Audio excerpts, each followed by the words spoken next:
السلام علیکم ورحمۃ وبرکاتہ۔ آج ہم بات کریں گے ہرڑ کے خواص پر۔ اسے طب یونانی میں بڑی غیر معمولی اہمیت حاصل ہے۔ یہ ہزاروں سالوں سے استعمال ہوتی آ رہی ہے۔ اللہ رب العزت نے اسے بڑی خوبیوں سے نوازا ہے۔ سینکڑوں نسخہ جات ہرڑ کے بغیر نامکمل ہیں۔ مثال کے طور پہ کوئی بھی عطری پھل وہ ہرڑ کے بغیر نہیں بن سکتا۔ ہرڑ کو ہریڑ کے نام سے جانا جاتا ہے اور اسے حلیلہ کے نام سے جانا جاتا ہے، معروف ہے۔ اس کی قسمیں ہوتی ہیں حلیلہ سیاہ، حلیلہ زرد اور حلیلہ کابلی۔ یہ دراصل ایک ہی درخت کا پھل ہے، لیکن جو بالکل ابتدائی مراحل میں درخت سے گر جائے یا اسے اتار لیا جائے، اس میں گٹلی ابھی نہ بنی ہو، اسے حلیلہ سیاہ کہتے ہیں۔ بالکل چھوٹی چھوٹی سی وہ ہوتی ہیں، جو پورے معیار پہ پہنچ جاتی ہیں، زرد رنگت اختیار کر جاتی ہیں، ان میں گٹلی بن جاتی ہے، وہ حلیلہ زرد ہے۔ زیادہ تر حلیلہ زرد کو مربع جات میں استعمال کیا جاتا ہے، ادویات میں استعمال کیا جاتا ہے۔ حلیلہ سیاہ کو بھی استعمال کیا جاتا ہے۔ اور تیسرے نمبر پر حلیلہ کابلی ہے، جو غیر معمولی حجم اختیار کر جائے، بہت زیادہ بڑے سائز کی ہو جائے، اسے بھی استعمال کیا جاتا ہے۔ اور یہ تینوں فوائد میں قریب قریب ہیں۔ تو جب میں ہرڑ کے فوائد بتا رہا ہوں، یہ ان تینوں پر اپلائی ہوں گے۔ اس کی مین کچھ خوبیاں میں آپ کے سامنے رکھتا ہوں تاکہ آپ اس قدرت کی نعمت سے فائدہ اٹھا سکیں۔ کچھ وقت پیچھے چلے جائیں تو ہر گھر میں لازمی طور پر موجود ہوتا تھا ترپھلا۔ ترپھلا میں 3 چیزیں ہوتی ہیں، ہرڑ، بیڑا اور آملہ۔ اللہ تعالیٰ نے چاہا تو انشاءاللہ کسی موقع پہ ترپھلا کے خواص پہ ہم بات کریں گے، ان تینوں کے کمپاؤنڈ پہ بات کریں گے، لیکن آج ہمارا ٹاپک ہے صرف حلیلہ یا ہرڑ یا ہریڑ۔ یہ بہترین مقوی معدہ ہے، نہ صرف معدہ کو طاقت دیتی ہے بلکہ آنتوں کو بھی طاقت دیتی ہے۔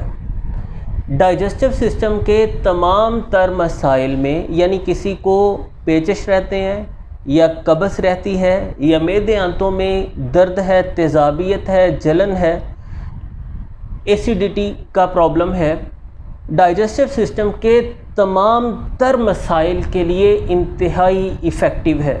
نظام ہضم کی اصلاح کرتی ہے، غذا کے ہضم و جذب کے عمل کو بہتر بناتی ہے، معدہ اور آنتوں سے فاسد رطوبات کو نکال دیتی ہے، ان کی صحت کو بحال کر دیتی ہے۔ یہ مقوی دماغ بھی ہے، دماغ کو طاقت دیتی ہے، اور نہ صرف دماغ کو بلکہ بینائی کو بہتر بناتی ہے۔ یہ بالوں کی نشو و نما کو بہتر کرتی ہے، بال گرتے ہیں، ٹوٹتے ہیں، کمزور ہوتے ہیں، بالوں میں کوئی رونق نہیں رہی، بالوں کے تمام تر مسائل میں ہرڑ بے مثال ہے۔ بالوں کی چمک کو بہتر بنائے گی، ان کا گرنا ٹوٹنا بند ہوگا، بال مضبوط ہوں گے، بالوں کی صحت اچھی ہو جائے گی۔ یہ وٹامن سی سے بھرپور ہے، تو ہماری قوت مدافعت کو مضبوط بناتی ہے، ہمیں امراض کے خلاف لڑنے کے لیے تیار کرتی ہے۔ اس میں آئرن پایا جاتا ہے، اس میں زنک ہے، کاپر ہے، مینگنیز ہے، باڈی کے لیے ضروری منرلز اس کے اندر پائے جاتے ہیں، تو یہ ہماری توانائی کو بحال کرتی ہے، یہ پورے اعصابی نظام کو بہتر بناتی ہے، اعصاب کو تقویت دیتی ہے، اعصابی کمزوری کو دور کرنے میں مددگار ہے۔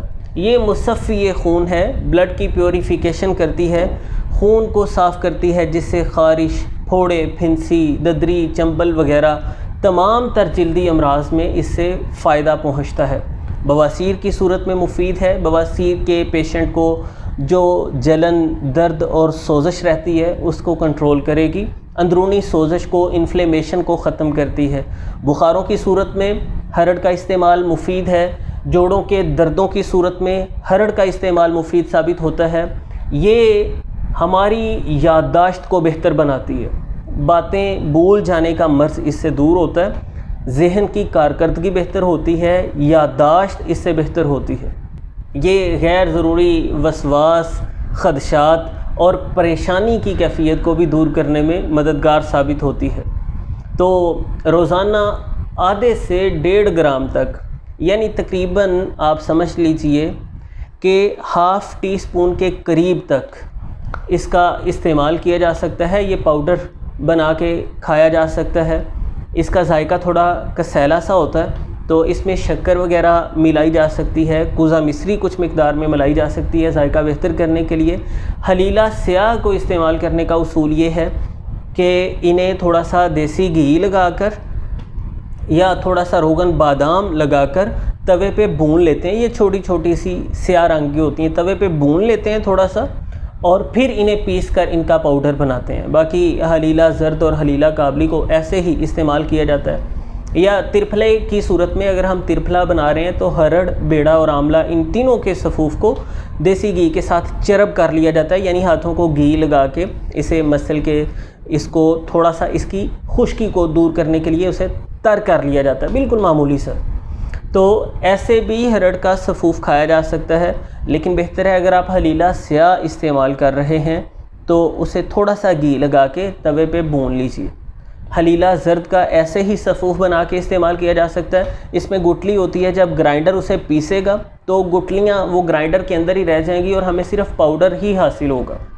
تو چھوٹے آدھے چمچ کے قریب، یعنی اس کے اندر اس کی مقدار رہے، دودھ کے ساتھ آپ روزانہ نیم گرم دودھ 1 کپ کے ساتھ کھا سکتے ہیں۔ دودھ میسر نہیں ہے تو پانی کے ساتھ بھی لیا جا سکتا ہے، اور یہ فوائد سارے سمیٹے جا سکتے ہیں۔ اگر آپ کو صفوف کھانے میں دقت ہے تو بازار سے مربع ہرڑ بھی خرید کر کھایا جا سکتا ہے، لیکن یہ خیال کیجئے کہ جو اس کے ساتھ ایکسٹرا بہت زیادہ شوگر لگی ہوئی ہے اس کا شیرہ جتنا ہو سکے دو لیجئے، کھانے سے پہلے اسے اچھے سے مل کر دو لیجئے، تو وہ بھی بہت بینیفیشل رہے گا۔ اگر آپ پرانی قبض کا شکار ہیں، بہت مہنگے علاج کیے، جو کسی نے ٹوٹکا بتایا وہ کیا، لیکن مستقل فائدہ نہیں ہو رہا، جب تک دوا کھاتے ہیں ٹھیک ہے، دوا بند کی پھر وہی پریشانی، تو ایک میری صلاح مان لیجیے، آج ہی پنسا اسٹور سے مربع ہرڑ خریدیے، رات کو سونے سے تقریباً 1 گھنٹہ پہلے 2 سے 3 پیس مربع ہرڑ کے 1 کپ نیم گرم دودھ کے ساتھ کھا لیجیے۔ اس کے بعد آپ نے کچھ نہیں کھانا، بس تھوڑی چہل قدمی کرنی ہے، کھانا اس سے کوئی گھنٹہ ڈیڑھ پہلے کا آپ نے کھایا ہو۔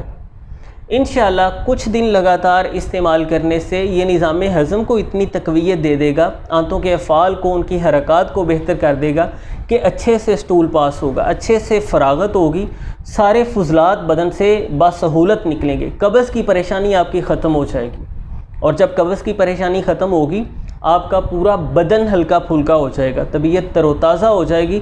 بہت زیادہ مسائل، میجر ایشوز جن کو آپ سیریس لے رہے ہیں وہ صرف قبض کے ختم ہونے کے ساتھ ہی ختم ہو جائیں گے، کیونکہ جب بدن میں دیر تک فضلات رکے رہتے ہیں تو اس سے تعفن پیدا ہوتا ہے، تبخیر پیدا ہوتی ہے جو ہمارے پورے سسٹم پر اثر انداز ہوتی ہے۔ تو مربع ہرڑ قبض کا ایک صدیوں پرانا علاج ہے، نیم گرم دودھ کے ساتھ استعمال کیجیے، اور ٹھیک ہونے کے بعد بھی آپ مہینہ ڈیڑھ 2 ماہ تک بھی یہ لگاتار لیتے رہیں۔ یہ صرف آپ کی قبض کو ختم نہیں کرے گا بلکہ ساتھ ہی ساتھ پورے بدن کے نظام کی اصلاح کرے گا۔ تو ویڈیو اگر اچھی لگی ہے تو لائک ضرور کیجیے گا، دوست احباب کے ساتھ شیئر کرنا نہ بھولیے گا۔ ملتے ہیں انشاءاللہ نیکسٹ ویڈیو میں، اللہ حافظ۔